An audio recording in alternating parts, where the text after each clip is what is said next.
타인과 관계를 단절하고 지내는 은둔형 외톨이 청년이 늘고 있는 가운데 아예 방에서만 지내는 초고위험군 고립은둔 청년도 적지 않은 걸로 조사됐습니다.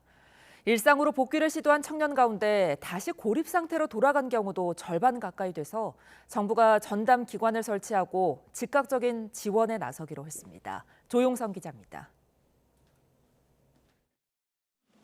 서울의 한 토크 콘서트장에 모인 청년들이 힘들었던 은둔 생활을 고백합니다. 나름의 이유로 세상과 단절하며 지내다가 다행히 지자체의 도움을 받아 고립을 탈출한 성공기입니다. 1년 동안 3평짜리 방 안에서 게임만 하면서 지냈어요.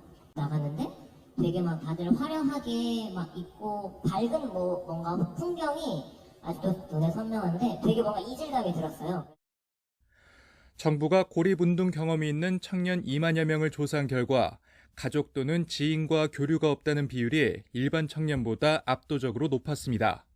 특히 아예 방에서 나오지 않는다는 초고위험군 고립은둔 청년도 500명이 넘었습니다. 나이별로는 25세에서 34세까지가 전체의 70%에 육박했는데 고립과 은둔의 이유로 취업 실패가 가장 많았고 근소한 차이로 대인관계가 뒤를 이어 가족이나 건강상 이유보다 높았습니다. 일상생활 복귀를 시도한 청년 가운데 결국 다시 은둔 생활로 돌아갔다는 경우도 절반 가까이 됐습니다. 정부는 고립 청년 문제가 갈수록 심각해진다고 보고 대책 마련에 나섰습니다.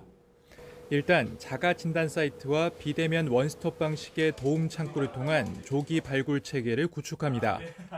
또 당사자나 주변에서 도움을 요청할 129 콜 창구를 마련하고 심리 상담과 모임으로 대인 접촉 기회를 넓힌 뒤 구직으로 이어지도록 지원할 예정입니다.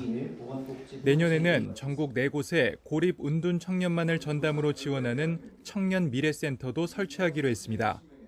자격 같은 경우가 사회복지사, 간호사라든지 임상 심사 같은 분들이 주로 할 수 있기 때문에 이런 분들을 통해서 한번 시범 사업을 해보고.